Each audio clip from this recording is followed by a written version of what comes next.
Magandang araw po mga kaibigan. Sa araw na ito, inyong maririnig ang kwento ng isang anak na pinasan ang mga responsibilidad ng yumaong ama. Siya ay si Diana.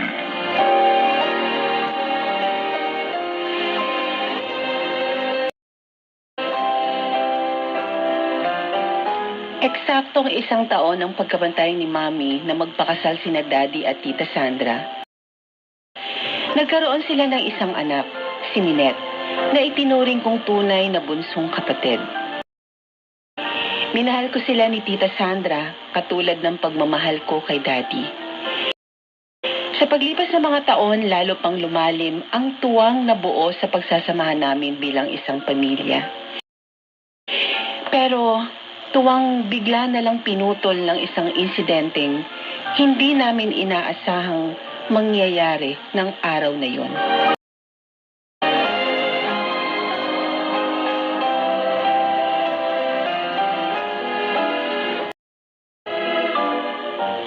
Diana! Diana, ang daddy mo. Ha? Inatake habang nag-i-inspection sa site. Ano? At hindi na siya umabot pa ng buhay sa ospital. Oh my God! Ang daddy ko! Hindi!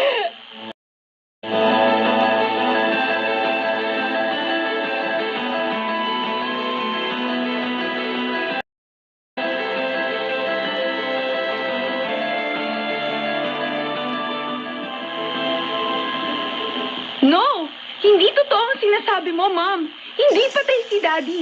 Hindi siya po pwedeng mamatay dahil nangako siya sa akin mag-out of town kami sa 15th birthday ko.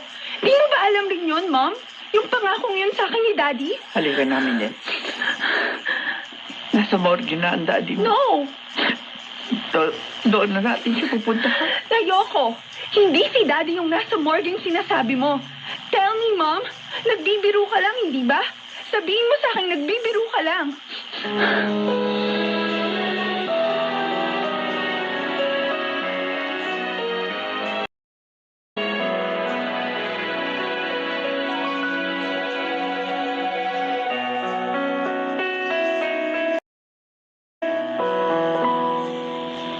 Good morning, good morning. Pasensya na, medyo naatraso ang dating ko. May mahalagang bagay lang akong tinapos sa opisina. Walang anuman yun, attorney. Tuloy po kayo. Maupo kayo. Salamat. Ano pong mahalaga niyong sasabihin sa amin, attorney? Well, sa loob ng 5 taon, hindi na kumikita ang construction company ng daddy mo, Diana. Maraming kontratang hindi nabayaran sa kanya. Marami siyang loan sa bangko na inabot na ng mataas na interes. Kung ganon, anong maaaring mangyari sa construction company tsaka sa iba pang assets ni Daddy? Ang kumpanya, kasama ang iba pa niyang mga ari-arian na nakapaloob doon, ang ginawa niyang kolateral sa mga pagkakautang niya sa bangko. Nakalulungkot, Diana, pero kasama sa mga nasabing kolateral ang bahay na ito na tinitirahan ninyo.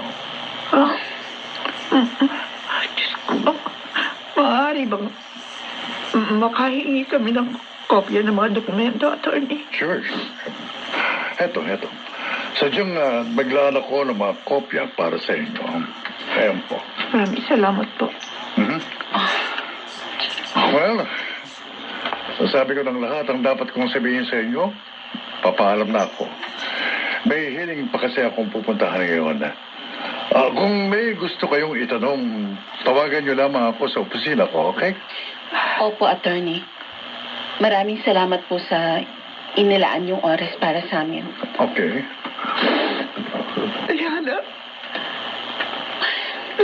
paano na tayo ngayon? Kapag dumating na ang takdang araw ng pagpapaalis sa atin, dito ang bangko. Sana tayo titira. Maliwanag na magbabago ng malaki ang mga buhay natin. Tita Sandra. Kung may mga bagay tayong dapat isakripisyo, yun ang gagawin natin.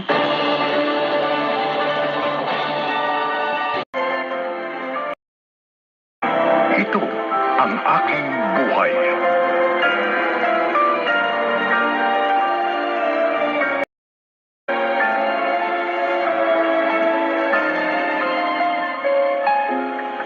Talaga bang decided ka ng ibenta ang kotse mo, Diana?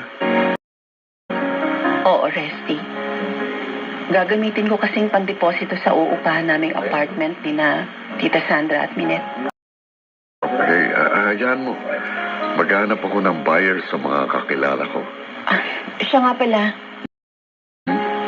Di na ako makakasabay sa'yo sa pagre-review para sa accountancy board. Magtatrabaho muna ako. Tanggap kasi akong bookkeeper sa isang maliit na financing company. Ganun. Mm. Kung yan ang desisyon mo, sige. Pero sabihin mo lang kung ano maitutulong ko sa kasalukuyan mong situation. Thank you. Maraming salamat, Resty. Pasensya ka na, ha? Pati ikaw nadadamay sa mga problema ko. Sa ngayon kasi, gusto ko lang mailagay sa maayos na kalagayan sina Tita Sandra at Minette.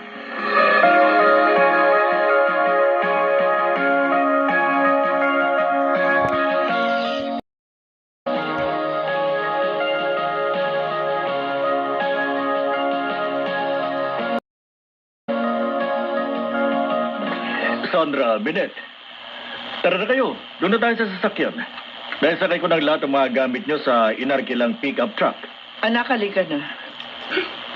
Hinihintay na rin tayo ng ate Diana mo sa nilipatan nating apartment. Ayoko. Hindi ako aalis dito. Bahay natin to, di ba? Tsaka, ayoko rin sa lilipatan natin. Ang liit-liit nun, ang init-init pa, walang aircon. Sandra, naabala sa paghihintay yung driver ng pick-up truck. Ako naman hahabulin ko yung last trip papauwi ng Bicol. Dahil ngayong wala ng daddy ni Diana, babalik nila ako sa pagsasaka doon sa probinsya. Sadyang tinulungan ko lang kayong mahakot ang mga gamit nyo ngayong araw na to. Minette, anak, halika na. Ayoko sabi. Huwag mo na akong pahirapan pa ng pagtawag sa'yo. Sige, pag pinilit niyo akong umalis dito, maglalayas ako. Talagang maglalayas ako. Minette, ano ka ba? Pagbalik ka rito! Minette! Tata Fredo, habulin niyo anak ko! Oo. Huwag niyo siya hayaang makalabas ng gate! Baka kung saan siya makarating!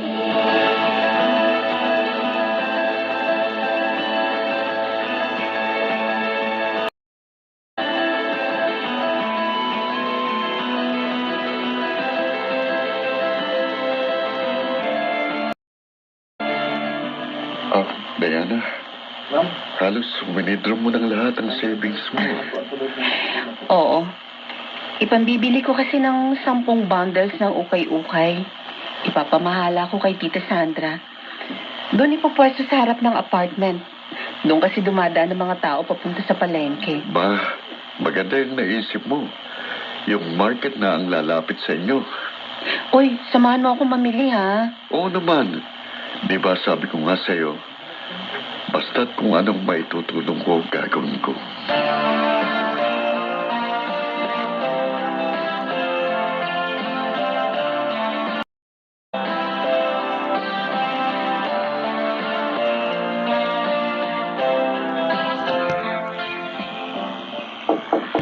Minette!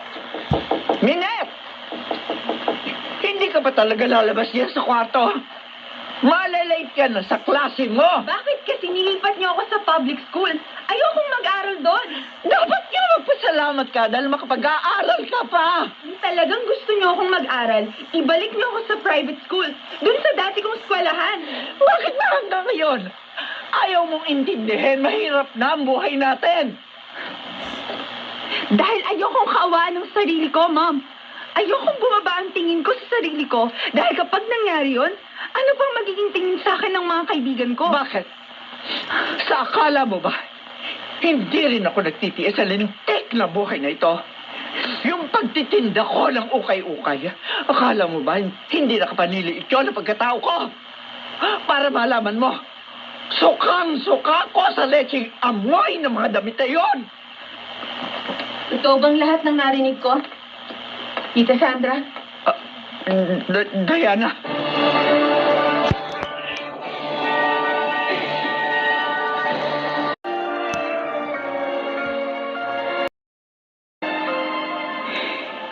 Hindi ko alam na ganun pala ang pagtanggap niyo sa pagsisikap kong matulungan kayong muling maibalik sa dating sigla ang buhay niyo. Tita Sandra, dahil para sa akin, hindi na maibabalik ng kahit ano pang pagsisikap mo ang dating maaluang buhay na tinatawasan namin ni Minet. Kahit pa ibenta mo lahat ang mga gamit mo, kahit pa ubusin mo lahat ang pera mo sa bangko.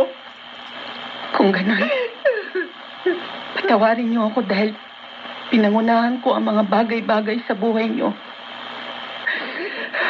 Ang intention ko lang naman, muli niyong tingnan ng buhay. Ang pag-asa. Alam mo bang nabubuhay na lang ako sa kabatakot ngayon, Diana? At ang masakit, nahihirapan akong kontrolin ang mga ganitong nararamdaman ko.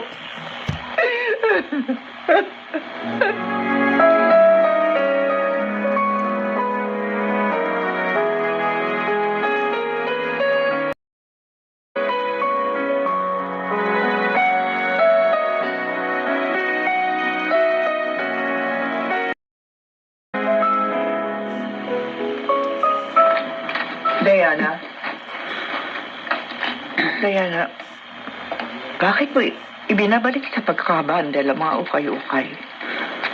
Kung sakaling may magkakaroon ng interes sa mga ito, sa kanila ko nalang ipapasa. Hindi.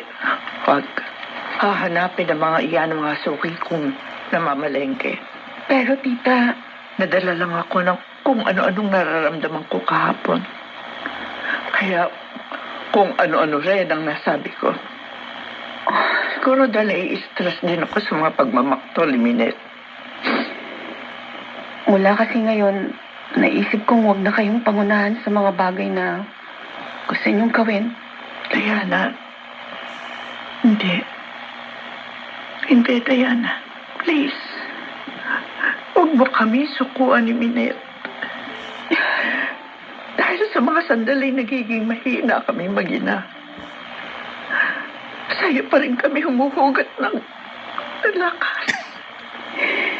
Kailangan lang naman nating mamuhay ng may kahulugan at kabuluhan, tita. Yung mga munting pagsisikap natin, yun ang magbibigay ng saysay sa mga buhay natin.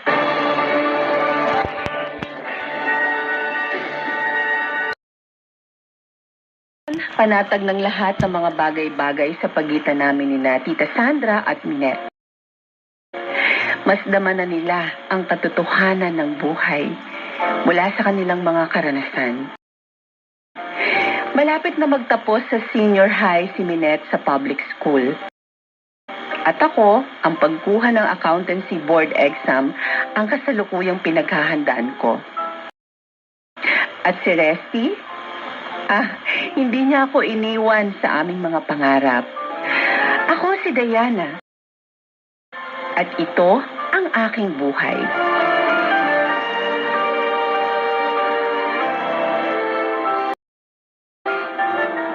Masusumpungan ang kabuuan ng buhay sa mga simpleng layunin at pangarap. Mula sa mga ito, mas mauunawaan natin ang kahulugan ng mga bagay-bagay at kung anong daan ang dapat nating tahakin para mas makamit natin ang tunay na kapayapaan. Mga nagsiganap, Susan Robles, Kestel Quazon, Phil Cruz, Maynard Landicho, at Jenaline de la Cruz sa papel na Diana. Naglapat ng angkop na tunog Jerry Mutiao, sa musika Buboy Salonga. Supervisyong teknikal Eric Lucero at Bong Boyar. Creative Consultant Phil Cruz. Production Assistant Alching Cruz. Ito'y mula sa panulat ni Fel Barlam. Sa direksyon nila June Martin Legaspi at Maynard Landicho Jr. Ito ang aking buhay.